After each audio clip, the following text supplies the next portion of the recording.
some local businesses might have multiple locations or even regions. So then the budget would need to be increased to cover all those things. And also nationwide. There's also things like competition. That's huge. If you've got low competition, that means the costs can be a lot lower, and that means you can have lower budgets. But if there's a lot more competition, cost per click is going to be more, or cost per impressions are going to be more. So there's definitely things you have to take in consideration. In today's episode, I'm going to sit down and talk to Tim Sutton. Tim has been running his digital marketing agency since 2017, and he's been in paid advertising ever since. So in this episode, we're going to dive into the very basics of paid advertising on Google Ads and Facebook ads, what are the main differences, and how to get started as a complete beginner without having any clients and without having any budget. So if you want to get into PPC and finally get answers to how to get into paid advertising in the first place, pay close attention to this episode. Tim is also a very successful entrepreneur who was able to manage his time pretty well by having 2 independent projects running at the same time and going to salsa competitions and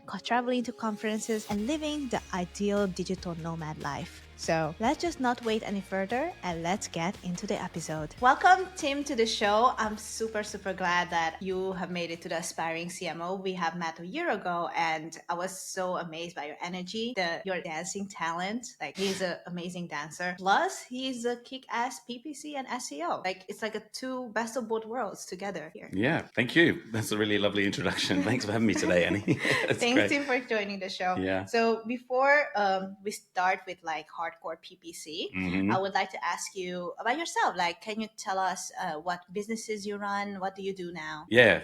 So right now, I'm currently the founder and the director of a digital marketing agency called Launchpresso Digital Marketing. Yeah. And I've been running that since 2017. Have a small team of about 5 people working with me. Great team. And been doing that since then. And also have a few affiliate websites that I run on. One about coffee. That's my little mini passion. That's crazy. You run a lot of things.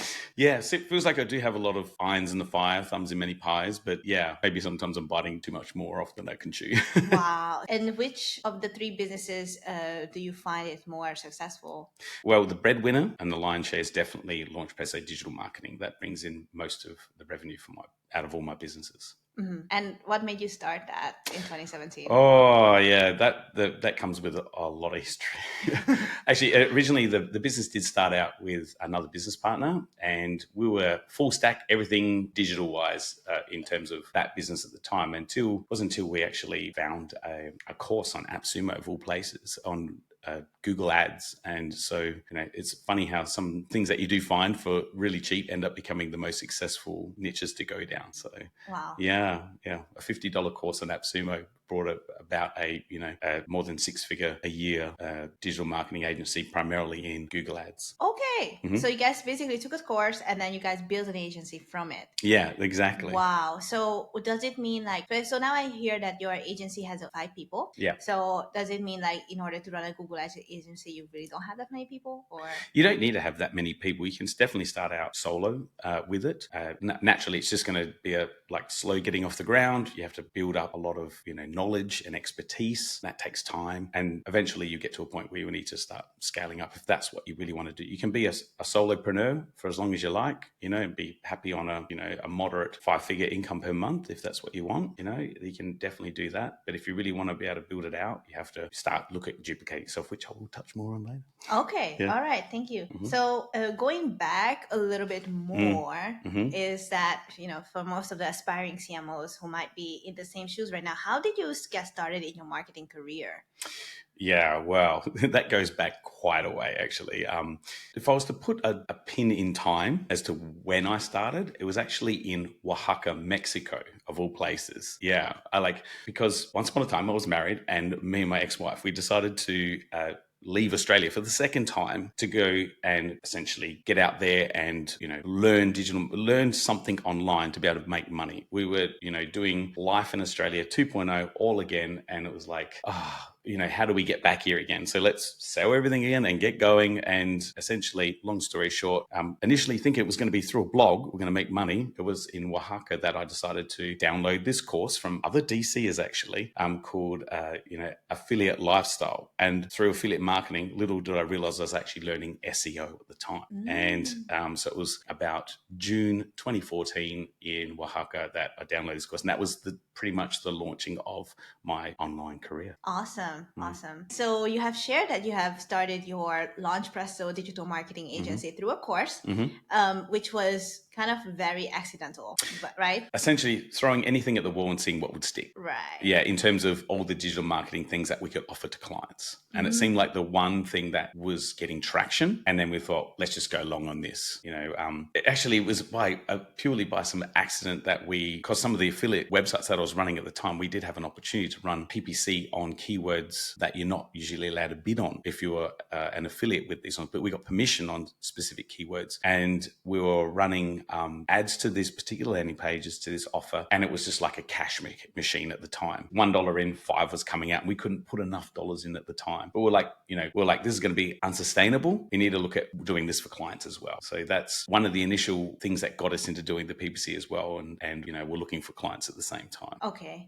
Wow. And now that somebody will see this results from you, and you have gone through like many years of PPC, what would be your advice to someone beginner to get started in paid ads? Like what's your advice now that you have reflected on your start? Yeah, getting started in PPC as a freelancer comes with a lot of challenges, right? The hardest thing is like, how do I get my first client? Because in many ways that you're playing around with other people's money, especially their ad spend, so they're entrusting you to take care of that budget. So if you've got no, how would I say, runs on the board, no proof that you've actually done any work, it's going to be tough. So how would you go about doing that? Like naturally, go do the course, learn things about PPC and get your head around how it all works platform-wise and whatnot. But you want to be looking at how you can actually get some practice. So what I would suggest is actually looking at doing work for free, maybe for a certain amount of time, even if it's with local businesses in the area for like lead generation, for example. I would be looking at approaching these businesses and say, hey, I know people might already be running PPC in their area or Google ads in that area. And you'd be like, I see you're doing ads, you might point out some mistakes and say, hey, would you be happy if I take care of this for you or look after this for you for 3 months? And in return, could I get a testimonial? Can I get a case study? Or, after that, if you're happy with my services, could we look at actually working together? So that's one way I would suggest to do it. Another way is Upwork. Upwork's a great platform. It is getting quite saturated from me returning back to the platform to have a look, but there's definitely ways you can hack your way through that. I would say, there's you could get some friends or there's people that, maybe even these businesses that you approach, get them to hire you through the platform for a low amount. You can even return the money to them so you can get reviews from them and even get some people. There's actually other ways you can get people to be able to review you even if you haven't worked on the platform yet. Okay. All right. So your number one advice is to get practice as soon as possible.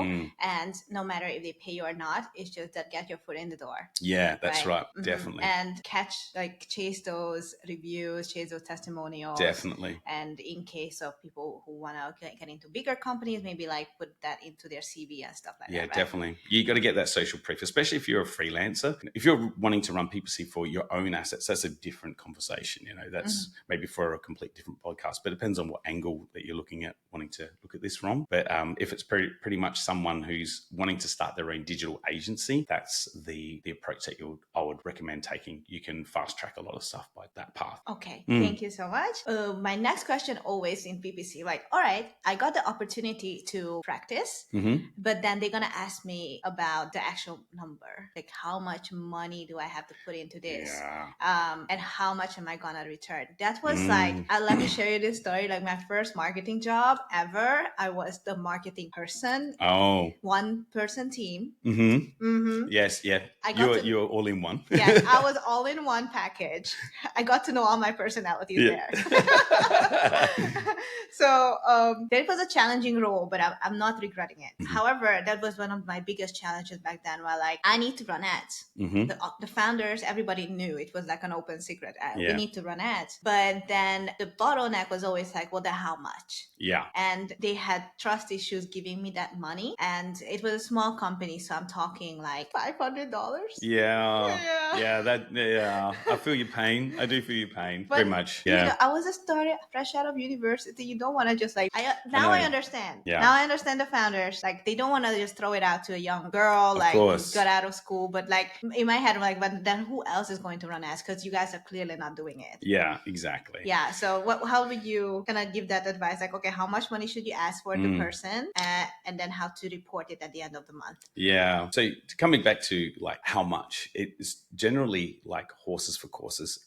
What do I mean by that? It depends on the situation, and the type of business it is. I would throw it at them, what's your budget? And they're like, I don't know. What do you think I should be spending? It always happens. It always this back and forth, like ping pong sort of situation. But what we've come to find is that like with lead generation, essentially you can start with as low as $500, even up to like $1,000 a month USD. That is for like a local business. Definitely, like local lead generation, you can start as low as that. So like plumbing businesses, HVAC, all those sort of things. If you're in the e-commerce space, that's a different ballgame. Especially if you're looking at going like nationwide, you want to be starting with at least $5,000 a month. Nationwide as in the US? Let's use the US as an example. I would say you would want to be starting with at least $5,000.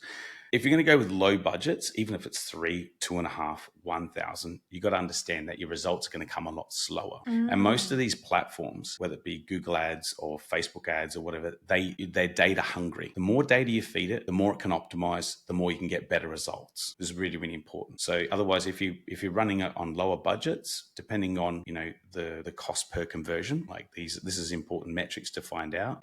Most of these platforms, if you're getting something as low as 5 or 10 conversions per month, it's going to be very, very difficult to be able to pivot to find out what's really working and what's not in terms of your PPC marketing. Hi, thank you so much for listening to this far into the episode. And if you want to meet successful online entrepreneurs and SEOs just like you, make sure you join the SEO Mastery Summit from April 7 to 11 in the center of Ho Chi Minh City. We'll have over 15 international speakers coming from all over the world and attendees joining to make connections and build their businesses to their best potential in 2024. So our first SEO Mastery Summit event sold out. So make sure you grab your tickets today because we are increasing prices at the end of every single month. So I'll hope to see you there, and let's get back to the episode. Okay, so first of all, to set the budget for your first campaign, it depends on the goal of the business. Where is this business located? Is that a local business?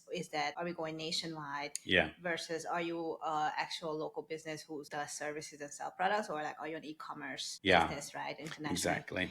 Okay. Very much so. So local businesses, you might cover one single business might be covering a 50-mile radius or kilometer radius. So, you can fit your ads for that. Some local businesses might have multiple locations or even regions. So then the budget would need to be increased to cover all those things. And also nationwide. There's also things like competition. That's huge. If you've got low competition, that means the costs can be a lot lower, and that means you can have lower budgets. But if there's a lot more competition, cost per click is going to be more, or cost per impressions are going to be more. So there's definitely things you have to take in consideration. And initially, it's a little bit hard to know what those costs are going to look like. Google Ads Keyword Planner does show some ranges, but it's not until you get started to really know what your costs are. Oh, so you actually have to run the ads to actually see the costs, to really see what things are doing, because there's many different factors that affect the cost per click. For example, if you're running Google shopping ads, the cost per click is generally going to be a lot lower as opposed to search ads, which is, a lot more real estate in terms of Google with higher intent. There's only like a few different positions that you can compete for. Higher up the hierarchy, higher cost per click. Okay. So takeaway, guys. And how do you usually go on and start planning your campaign? Do you use like different tools, or is that keyword planner? Yeah, so Google Keyword Planner is a great place to start. You can actually put in the keywords that you're looking for. You can even start with a URL and it'll come back, it'll spit out all these different types of keywords that you could be running. And that could be actually a good indicator if where you're wanting to send traffic is going to be like the intent behind the landing page, and the keywords it comes back with will give you an idea of if your keywords and the type of customer you're trying to reach, if the intent is going to be there, because that's really, really important to have message matching in terms of your ads. and your landing page. Okay. And now that we're going into like PPC techniques, like what is, in your opinion, the main difference between Google Ads, Facebook Ads, and other type of advertising platforms that we do not know? Amazon, maybe? I don't know. Yeah, in terms of Amazon, haven't had too much experience in playing around with that particular platform, but I would say that's a lot more like the e-commerce side of things, right? Within that ecosystem, having a bit of an idea. But in terms of like Google or Bing and all the other social platforms, there's two types of marketing that I like to. There's two types of phrases I like to use when it comes to those types of marketing. So we've got interruption-based marketing. That's when you're trying to get in front of people when they're not really expecting it. So think of social media, when like those ads keep popping up in your feed and you feel like it, kind of knows what you're looking for. It's essentially trying to put ads in front of you that you're not expecting to happen, right? As opposed to Google covers both interruption-based marketing, but also what I call permission-based marketing. So there's search intent behind it. So you'd be like looking for the best shock-proof iPhone case. All right. So you're looking for that and it will show you ads according to that. All right. And so because you're already looking for that, it will know. And people are trying to target and get their ads in front of you because you're already looking for it, instead of being like, hey, where'd this come from? I get this. Okay. All right. So basically, guys, like if you go for social media ads, you are literally just pushing the content no matter what the user wants or was wanting to see, right? And then Google Ads is more permission based, which means that since people are already in the mood to look for those things, you have to just pop up and be there. Yeah. To a degree, that's right. Because Google, like I said, Google covers both in terms of interruption-based marketing and permission-based marketing, because you've got search where people are looking for things, but then you've got YouTube where it's also kind of like both, right? You've got your search intent, but also you could be running ads based on Google, let's call signals, what people are looking through on the internet and whatnot. So, Google knows more about us than what we think. That's true. Yeah. I also saw an article that Google or your phone would know that you're out of love before you are actually breaking up or something. Yeah. I wouldn't be surprised. I wouldn't be surprised. Exactly. Yeah. Okay. And in your personal opinion, what do you like running the most? Like, what was the most successful for you? Was it like social media ads, interruption ads, or was that permission-based ad interruption like with Google? Yeah, I think, to be honest, like my agency now focuses mostly on Shopify stores. Okay. Yeah, and Google Ads for Shopify. But most of those clients are coming back and asking, can you run our social media as well? And the best thing about running both at the same time is that you're covering all aspects and the full sales funnel, as I would say. So, bringing new people into, becoming aware of what you're doing, and then like re-engaging them through ads, and then getting to them to the point where they're eventually going to buy. Because so much these days, people don't actually buy or fill out a contact form or whatever it might be initially. There's many, many touch points along the way. But to answer your question, the most successful is definitely Google Ads, because there's just so much more you can do with it, I think. Okay. All right. And what are the top 3 skills someone needs to succeed in PPC? It's more like a career question for somebody who is aspiring to do what you do. In terms of PPC, the 3 skills that I believe that you do need, and the virtues, is you got to be good with data and reading analytics, because there's so much data in all these platforms, and most of them are very similar in terms of what to read. But once you've read that, what do you do with that data? How do you pivot? How can you actually make things more successful within your ads campaigns in order to be able to get better results, whether you're looking for like a higher return on investment in terms of return on your ad spend, or how you can get your cost per conversion down, which, to ensure that your profitability doesn't matter what it comes to in any walk of business. Okay. All right. So it's good with data. That's one. Data. So the next skill that I would recommend would be that you got to be fairly good with your ad copy. Okay. Copywriting. Yeah, copywriting. So Google Ads, for example, in search, you're very limited on your headline characters. You only got 30 characters per line in terms of what you can fit into that. So ChatGPT these days can help a lot with that. Thanks, ChatGPT. Okay.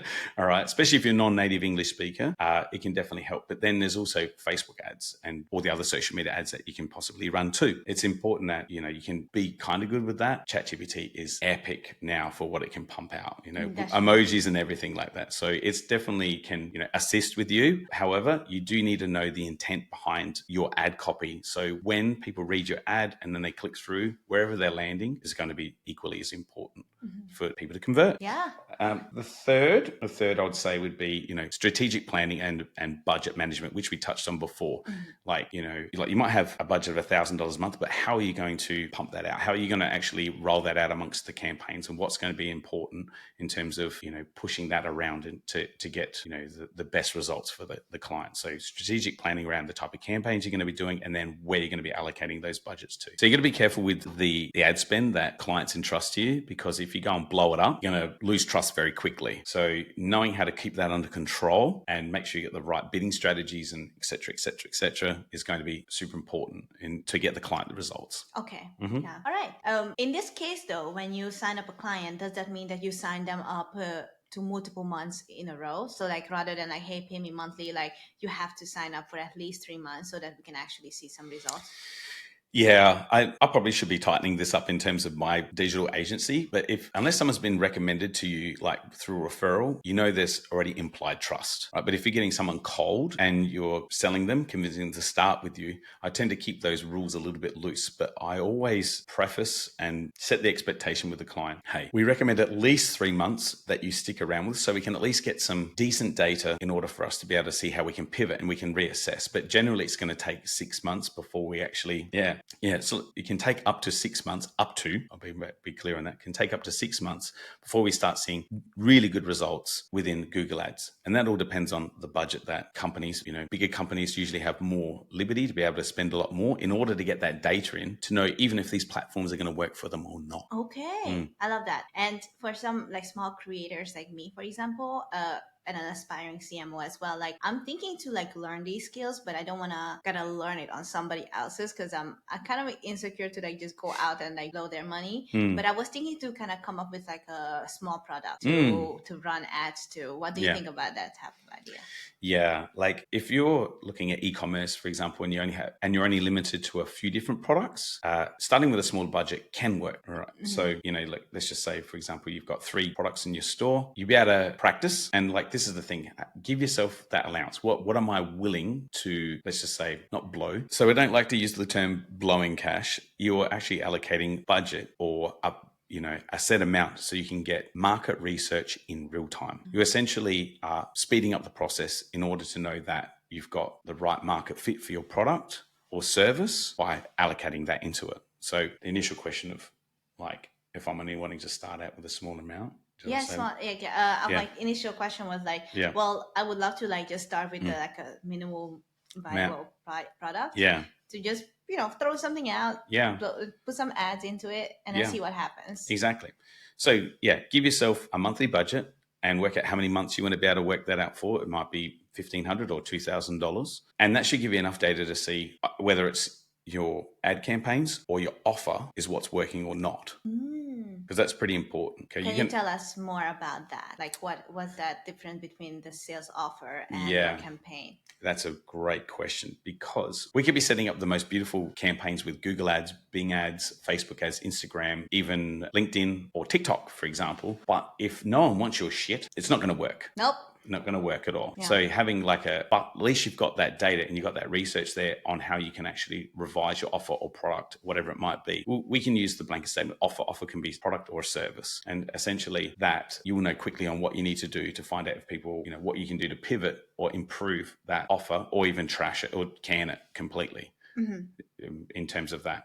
And fail. Like the good thing about running PPC is that you can fail fast. Okay. If you're trying to run things organically, it's going to be a longer time to find out whether or not what you've got is what people want. That's a great quote. And I like this because I think something Gregory Elfing also mentioned one time is like marketing always fails, but like the more you can fail, the more successful become. And sometimes he also referred to running Facebook ads, like matching the offers and the products. Yeah. So it's a big takeaway, guys. So like PPC is not only just data, but also testing whether your products or services make sense to the given audience that you've been thinking about. It's almost like a laboratory. Yeah. Right? Definitely. It's the best way to experiment, right? To experiment. Yeah. Okay, I love that. Thank you so much. Now, I would like to kind of move on to from PPC Mhm. to actually before we move on to PPC, is there any resources that you personally love to share with the audience so like they can get into PPC? Yeah, so I highly recommend finding a course to be able to learn PPC in general, whether it be Facebook ads or Google ads. Those are the two main platforms which take the lion's share of PPC. So there's definitely courses out there, even YouTube. If you're trying to do things on a budget, I would definitely highly recommend looking or going down the YouTube path in terms of finding resources on a budget, on a shoestring, that could share more than enough knowledge to get you started in terms of Google ads. Okay, awesome.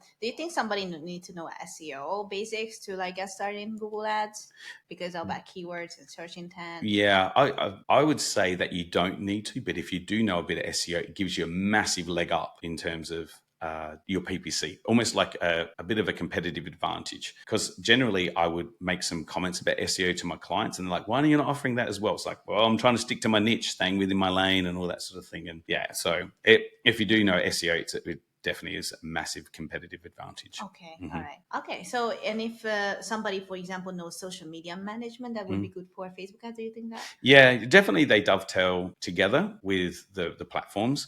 It's just that social media management's more about like getting posts out there, maybe boosting posts, and you get limited amount of data. And when you start working within the Facebook ads or the Facebook ads manager platform, you'll find that your options will definitely open up as to the different types of ads that you can run. Okay, all right. Thank you.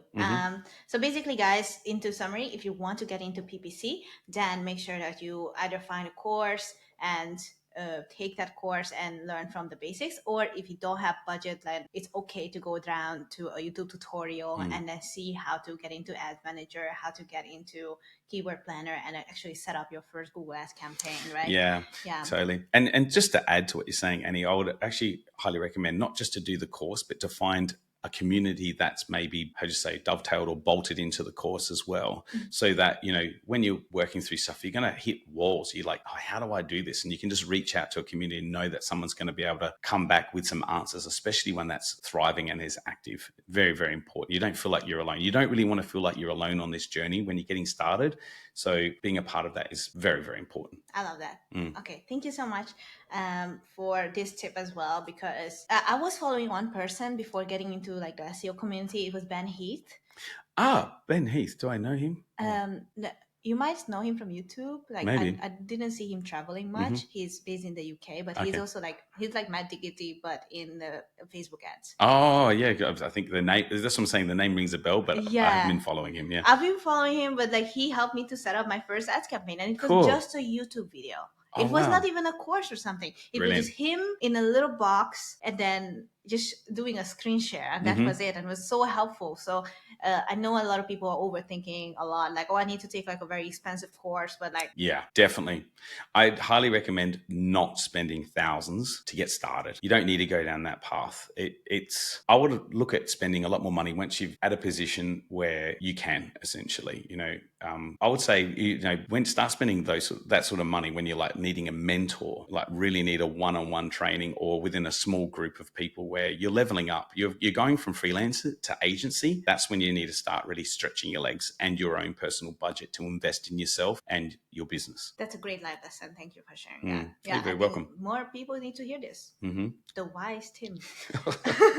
Mm-hmm. Now, like, let's move on to from PPC to actually you as a business owner, you as a digital nomad, and you are living a really awesome lifestyle. I gotta say that, like, you guys been traveling so much as well. You're going to dance competitions. Yeah. Like running 3 projects, right? This man has 3 professional projects, and he has time to travel and go to dance competition. Could you tell us like how that going? Like how's your day? What's that time management like? What is that planning? What is it? Yeah, it sounds like I got many balls in the air, as I always say. Like juggling. Yeah, exactly. Yeah. We're juggling. And it does seem a bit like that. It seems a bit chaotic, but I have to admit that having the team that I do have makes it so much easier. And I have a really good operations and client success girl. I call her my number 2. She's amazing. All right. She definitely helps a lot with the agency. And she's originally from New York. So, you know, you don't have to have someone from Western country. You can find someone who might be, you know, from like Middle East or whoever it is, but they got to be on point with everything that they do. That's made things so much easier in terms of the agency. Having your systems and processes in place helps your business work as a well-oiled machine, is what I'm trying to say. And on top of that, I find batching certain tasks works really well, especially meetings. Try keep all the different types of meetings that you got, whether it be all your team meetings, one-on-ones, whatever they might be, keep them all on specific days within a certain time frame. And that allows me and frees me up a lot in order to be able to do these things like go to dance festivals, travel to conferences, go to meetups quite often. This is really, really important. So I find this really, really important to me to be able to still to do these things. Sure, I could be focusing on my business a lot more and get it to scale more, which is what I'm intending on doing in 2024, learning to say no a lot more to certain different things. But that's what allows me to do. Amazing. It's really inspiring. I just got into an agency. It's an SEO agency, but I think the structure is probably very similar to any marketing agency, and I'm just seeing how valuable it is to do the operations well. Even though it's an Aspiring CMO podcast, guys, but sooner or later you have to do operations. It's just everything is some operation, like the way I do the podcasting, the way we get things done is through operations. And like how, I don't know, when did you realize that your agency have to be extremely lean in order to actually make more money than to the effort you put in? Absolutely. So you're right. We have touched on operations a lot, but once the operations is taken care of, it frees up your brain and your time to be able to focus on things like marketing, because creativity, requires space essentially. And if your head is crowded with all these different tasks that need to be done, and especially if you're running all those tasks yourself, that is going to, suppress your creative thinking. And strategic thinking as well. That's right. Which essentially goes together.